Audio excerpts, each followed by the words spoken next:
กองประชุมรัฐบาลเปิดกว้างครั้งที่ 1 ประจำปี 2026 ได้ปิดลงด้วยผลสำเร็จตามคาดหมายที่วางไว้ภายหลังดำเนินมาเป็นเวลา 2 วันระหว่างวันที่ 24 หา 25 มิถุนายน 2026 ที่หอประชุมแห่งชาติภายใต้การเป็นประธานของทานนายกรัฐมนตรีสอนไซศรีพันดอนเกี่ยวกับผลกองประชุมภายหลังที่กองประชุมได้ปิดลงในตอนแรกของวันที่25มิถุนายน 2026 ท่านเขิงคำแก้วหนูจันทร์รองรัฐมนตรีรองหัวหน้าห้องว่าการสำนักงานนายกรัฐมนตรีได้แถลงข่าวต่อสื่อมวลชนเกี่ยวกับผลของกองประชุมรัฐบาลเปิดกว้างครั้งที่ 1 ประจำปี 2026 ให้ฮู้ว่ากองประชุมดังกล่าวได้ขายขึ้นในตอนเช้าของวันที่24และอัดลงในตอนแรกของวันที่25มิถุนายน 2026 ที่หอประชุมแห่งชาติโดยภายใต้การเป็นประธานของทานสอนไซศรีพันดอนนายกรัฐมนตรีมีบรรดาทานรองนายกรัฐมนตรีสมาชิกรัฐบาลประธานคณะกรรมการปกครองนครหลวงวิจันทร์บรรดาแขวงและผู้ต่างหน้าจากองค์การจัดตั้งพรรครัฐเทียบเท่าขันศูนย์กลางเข้าร่วมจำนวน50ท่านกองประชุมในครั้งนี้ได้พร้อมกันคุณครัวปรึกษาหารือประกอบคำคิดคำเห็นและพิจารณาต่อบรรดาหัวข้อใน2วาระที่สำคัญคือวาระที่1แม่นสรุปเวียกงานที่พ้นเด่น6 เดือนต้นปีและแผนเวียกจุดสูม6 เดือนท้ายปี2026ของรัฐบาลตีราคาในการจัดตั้งปฏิบัติแผนพัฒนาเศรษฐกิจสังคมแผนงบประมาณและแผนเงินตราระยะ6 เดือนต้นปีและแผนเวียกจุดสูมระยะ6 เดือนท้ายปี2026ต่อการสรุปเรียกงานพ้นเด่น6 เดือนต้นปีรัฐบาลก็ได้ซุ้มใส่การพันขยายและจัดตั้งปฏิบัติมติของกองประชุมใหญ่ครั้งที่12ของพรรคแผนพัฒนาเศรษฐกิจสังคมแห่งชาติ5ปีครั้งที่10แผนพัฒนาเศรษฐกิจสังคมแห่งชาติประจำปี2026และก็มติกองประชุมสภาแห่งชาติเลขที่117ทับสพสลงวันที่21พฤศจิกายน2025ว่าด้วยการรับรองเอาแผนพัฒนาเศรษฐกิจสังคมแห่งชาติประจำปี2026ซึ่งมีผลสำเร็จหลายด้านเช่นตัวประเทศได้กระสืบต่อรักษาได้เสถียรภาพทางด้านการเมืองอย่างหนักแน่นสังคมมีความสงบและเป็นระเบียบเรียบร้อยโดยพื้นฐานได้เอาใจใส่เก็บกู้อาวุธวัตถุระเบิดแก้ไขปัญหายาเสพติดแกงสแกมเมอร์การลักลอบขุดค้นแห่ธาตุการนำเข้าและนำใส่พาหนะบ่ถูกต้องตามกฎหมายและระเบียบการอย่างเข้มงวดซึ่งสามารถมั่งคดียาเสพติดได้ 1,786 เรื่องจับผู้ถูกหาได้ 4,025 คนจับกลุ่มแก๊งสแกมเมอร์ได้20 ครั้งกักผู้ถูกหาได้จำนวน 2,652 คนรวมมี14สัญชาติยึดของกลางได้หลายสมควรจับผู้ลักลอบขุดค้นแห่ธาตุอยู่12แขวงและอยู่นครหลวงเวียงจันทร์พบผู้กระทำผิด153 คนซึ่งมีทั้งคนลาวและคนต่างประเทศยึดรถจกได้72 คันรถด้าม3 คันรถตัก1 คันเรือ10 ลำรถกระบะ5 คันและอุปกรณ์อื่นๆเศรษฐกิจขยายตัวในระดับ 5% สามารถเก็บรายรับเข้างบประมาณได้ 52% ของแผนการปีปฏิบัติแผนรายจ่ายงบประมาณได้ 34% ของแผนการปีสะสมคลังสำรองเงินตราต่างประเทศกุ้มการนำเข้าบรรลุ5 เดือนควบคุมอัตราเงินเฟ้อเฉลี่ยอยู่ในระดับ 8% พร้อมกันนั้นการก่อสร้างปรับปรุงโครงสร้างพื้นฐานเส้นทางขัวการผลิตสินค้าหับใส่ภายในและส่งออกการพัฒนาเวียกงานการศึกษาสาธารณสุขพลังงานไฟฟ้าการคุ้มครองดึงดูดส่งเสริมการลงทุนการออกใบตาดินการคุ้มครองพัฒนาสีมือแรงงานการพัฒนาพื้นฐานโครงสร้างการท่องเที่ยวการสร้างและปรับปรุงกฎหมายการแก้ไขปัญหาขาดเขินน้ำมันเชื้อไฟการเคลื่อนไหวเวียกงานการต่างประเทศการปรับปรุงการจัดตั้งแต่ละขั้นการประกาศสร้างตั้งตะแสงและอื่นๆล้วนแต่มีความคืบหน้าดีเคียงคู่กับผลสำเร็จดังกล่าวก็ยังมีเวียกงานจำนวนหนึ่งที่จะต้องได้สืบต่อปรับปรุงแก้ไขให้มีการหันเปลี่ยนที่ดีขึ้นกว่าเก่าเป็นต้นปัญหาปรากฏการณ์เหาะท่อในสังคมการหันเป็นทันสมัยยังซักซ่าการคุ้มครองโครงการขุดค้นแห่ธาตุการนำเข้าสินค้าฟุ่มเฟือยการก่อสร้างและซ่อมแปลงเส้นทางการลักลอบตัดไม้ซื้อขายและเคลื่อนย้ายไม้การปกปักรักษาสิ่งแวดล้อมการนำใช้ทรัพย์สินของรัฐยังฟุ่มเฟือยและการเคารพปฏิบัติกฎหมายระเบียบกันและอื่นๆสำหรับแผนเวียกจุดสุ่มใน6 เดือนท้ายปี2026รัฐบาลและองค์การปกครองท้องถิ่นจะต้องได้มีการสืบต่อสุ่มใส่ในการพันขยายและจัดตั้งปฏิบัติมติกองประชุมใหญ่ผู้แทนทั่วประเทศครั้งที่12ของพรรคแผนพัฒนาเศรษฐกิจสังคมแห่งชาติ5ปีครั้งที่10 2026 หา 2030มติว่าด้วยการสร้างเศรษฐกิจเอกราชเป็นเจ้าตนเองในระยะใหม่มติของสภาแห่งชาติฉบับเลขที่177ทับสพสว่าด้วยการรับรองทิศทางแผนพัฒนาเศรษฐกิจสังคมแห่งชาติ ประจำปี 2026 และดำรัส 08 ทับลบว่าด้วยการกำหนดหน้าเวียก และแบ่งความรับผิดชอบในการจัดตั้งปฏิบัติแผนพัฒนาเศรษฐกิจสังคมแห่งชาติแผนงบประมาณแห่งรัฐและแผนเงินตราประจำปี 2026 พร้อมเดียวกันนั้นพวกเขาก็ต้องได้พร้อมการแก้ไขปัญหาเข่งฮ้อนตามการชี้นำของสหายเลขาธิการใหญ่ประธานประเทศ แห่งสาธารณรัฐประชาธิปไตยประชาชนลาวในกองประชุมข้างปฐมฤกษ์ของรัฐบาลสุดที่ 10 ที่ชี้นำ9 ข้อและกองประชุมครบคณะครั้งที่ 3 ของคณะบริหารงานศูนย์กลางภาคสมัยที่ 12 โดยเฉพาะแม่นเอาใจใส่ในการแก้ไขปัญหาความยุ่งยากทางด้านเศรษฐกิจการเงินการรักษาเสถียรภาพทางด้านการเงินก็คือเงินตราอัตราแลกเปลี่ยนหาประกันบ่ให้ขาดแคลนน้ำมันเสื้อไฟคุ้มครองราคาสินค้าค่าของชีพอัตราเงินเฟ้อบ่ให้เพิ่มสูงขึ้นซุ่มใช้ในการแก้ไขปรากฏการณ์ย่อท่อต่างๆและอื่นๆตาม 12 หน้าเวียกใหญ่คือ 1. สืบต่อในการสุ่มใส่ในการรับประกันเสถียรภาพทางด้านการเมืองให้นักแน่นสังคมมีความสงบและเป็นระเบียบเรียบร้อยเอาใจใส่เวียกงานก่อสร้างหักฐานการเมืองพัฒนาชนบทและเขตห่างไกลซอกลีกเขตล่อแหลมตามเขตชายแดนให้มีความเข้มแข็งแก้ไขปรากฏการณ์ย่อท่อในสังคมเป็นต้นแม่นเอาใจใส่ในการกวดการในการคุ้มครองสกัดกั้นต้านและแก้ไขยาเสพติดในขอบเขตทั่วประเทศให้เป็นระบบสุ่มใส่ในการแก้ไขอาชญากรรมทางคอมพิวเตอร์โดยเฉพาะแม่นกลุ่มแก๊งสแกมเมอร์ที่พวมระบาดอย่างกว้างขวางที่สร้างความเดือดร้อนให้แก่ประชาชนเคียงคู่กับการแก้ไขอุบัติเหตุตามท้องถนนและปัญหาย่อท่ออื่นๆให้มีความคืบหน้าและหลุดลงให้ทุกภาคส่วนในการเกี่ยมความพร้อมหอบด้าน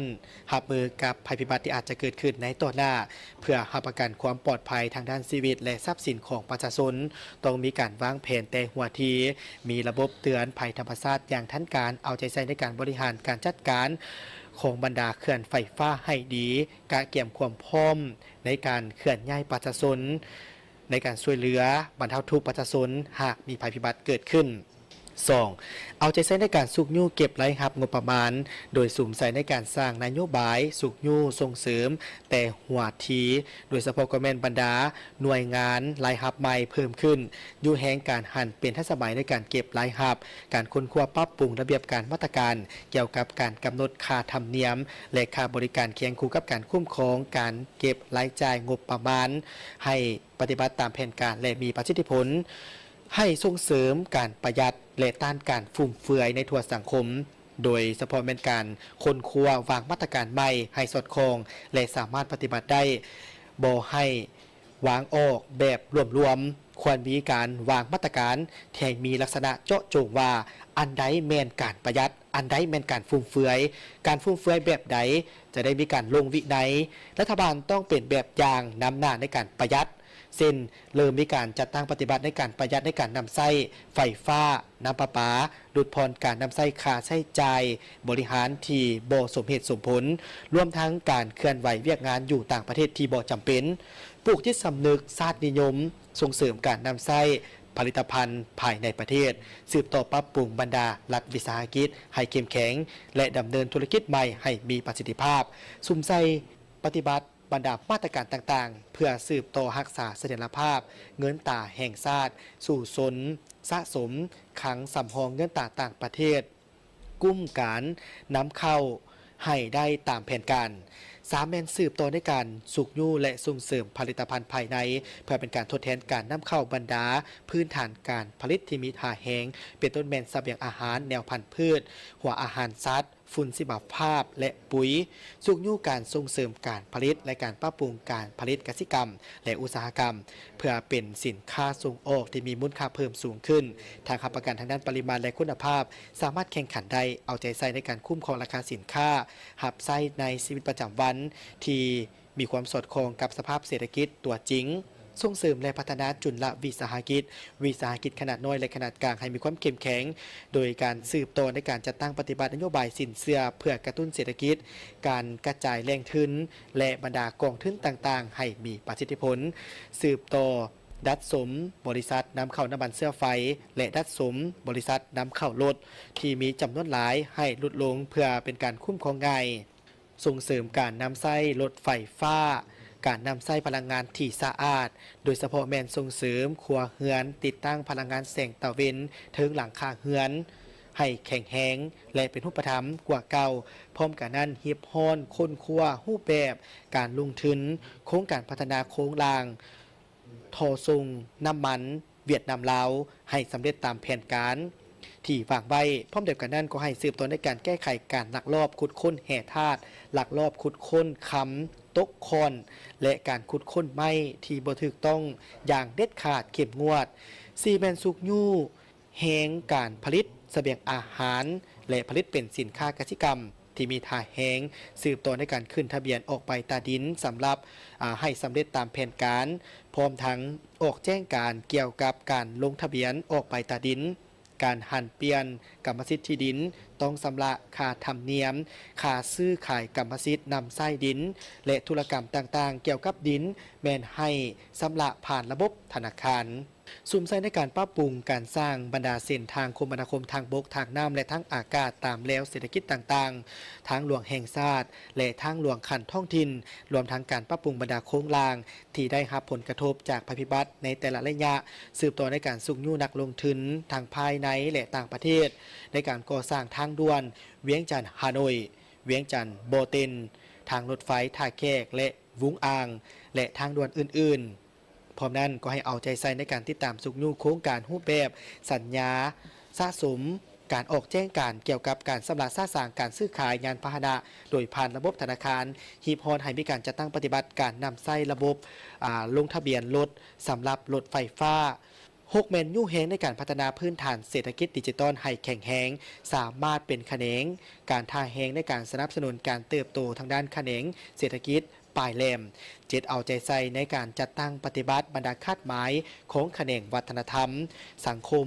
ที่ยังมีความคืบหน้าน้อยเป็นต้นเป็นการส่งเสริมการเข้าเรียนในการปรับปรุงคุณภาพการเรียนการสอนในทุกสั้นทุกสายสืบต่อในการแก้ไขปัญหาการขาดแคลนครูและการปะละการเรียนการเกี่ยมความพร้อมรอบด้านให้แก่การนำใช้ระบบหลักสูตรสามัญศึกษา6+3+3ส่งเสริมการเข้าเรียนอาชีวศึกษาและการฝึกอบรมวิชาชีพ8 แม่นสืบโตนำไส้กำลังแหงทั่วสังคมเข้าในการพัฒนากำลังแหงให้มีสีมือและเข้าสู่ตลาดแรงงานภายในและตลาดต่างประเทศพัฒนาระบบการคุ้มครองข้อมูลข่าวสารตลาดแรงงานที่ทันสมัยเพื่อสนองข้อมูลให้แก่การดัดสมการสนองกำลังแหงและการเข้าถึงตำแหน่งงานและผู้ใช้แรงงานเกาแมนสืบต่อด้วยกันสุ่มใส่ปรับปรุงโครงรางด้านสาธารณสุขทั้งส่วนกลางและท้องถิ่นเวียกงานส่งเสริมสุขภาพแม่และเด็กเวียกงานกองทุนประกันสังคมและประกันสุขภาพเวียกงานสักวัคซีนกันพยาธิและเวียกงานรักษาสุขภาพขั้นต้นและการสร้างความเข้มแข็งให้แก่เวียกงานสกัดกั้นและเฝ้าระวังการแพร่ระบาดของพยาธิต่างๆตามฤดูกาลคุ้มครองสถานที่บริการปิ่นปัวทางภาครัฐและภาคธุรกิจรวมทางบุคคลนิติบุคคลที่ได้มีการดำเนินการปิ่นปัว10 แมนสุ่มใจในการปรับปรุงเวียกงานวัฒนธรรมสังคมและการอนุรักษ์วัฒนธรรมและฮิตของประเพณีอันดีงามของชาติโดยการพัฒนาพื้นฐานโครงรางทางด้านวัฒนธรรมให้สมคู่กับการเสริมขยายเวียกงานในปัจจุบันสืบต่อสุ่มใจในการปรับปรุงพื้นฐานโครงรางเป็นต้นแมนสถานที่ท่องเที่ยวเส้นทางและสิ่งอำนวยความสะดวกทางด้านการท่องเที่ยวอื่นๆ11 แมนสุ่มใส่สร้างและปรับปรุงกฎหมายสำหรับแผนพัฒนาสภาหับห้องสร้างนิติกรรมลุ่มกฎหมายโดยเฉพาะแมนนิติกรรมแนะนำในการจะตั้งปฏิบัติกฎหมายให้ทันสภาพสุ่มใส่ปฏิบัติคำตัดสินของศาลที่ใส่ได้อย่างเด็ดขาดให้ได้หลายเละไฟ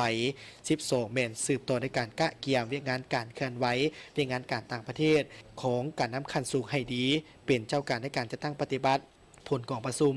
การเยี่ยมยามต่างประเทศให้เป็นรูปธรรมและมีมรรคผลโดยเฉพาะแมนบรรดาโครงการหัวมือกับบรรดาประเทศเพื่อนมิตรยุทธศาสตร์ที่ได้มีการตกลงและลงนามวาระที่2กองประชุมเห็นดีด้านหลักการรับรองเอานิติกรรมจำนวน2ฉบับคือ 1. ห่างข้อตกลงว่าด้วยการจัดตั้งและการเคลื่อนไหวของคณะกรรมการปกครองตาแสง 2. เป็นห่างวาระแห่งชาติว่าด้วยการพัฒนาชนบทและแก้ไขความทุกข์ยากของประชาชนกองประชุมได้ชี้นำให้ภาคส่วนเกี่ยวข้องนำเอาบรรดาห่างนิติกรรมดังกล่าวไปปรับปรุงเติมบางด้านเป็นต้นเป็นการจัดเรียงเนื้อในและโครงสร้างนิติกรรมการอธิบายคำศัพท์การกำหนดมาตรฐานเงื่อนไขต่างๆการกำหนดนโยบายต่างๆ การกำหนดจำนวนบุคลากรในโครงสร้างการจัดตั้งการกำหนดหน้าที่ความรับผิดชอบเพื่อเฮ็ดให้บรรดานิติกรรมดังกล่าวมีเนื้อในครบถ้วนสมบูรณ์ละเอียดจะแจ้งหัดกลุ่มแท้เหมาะกับตัวจริงสอดคล้องกับบรรดากฎหมายและนิติกรรมใต้กฎหมายที่ได้ประกาศนำใช้ไปแล้ว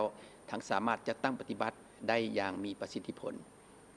นอกนั้นกองประชุมยังได้ค้นคว้าหางดำรัดว่าโดยตำแหน่งบริหารของพนักงานรัฐกรฉบับปรับปรุง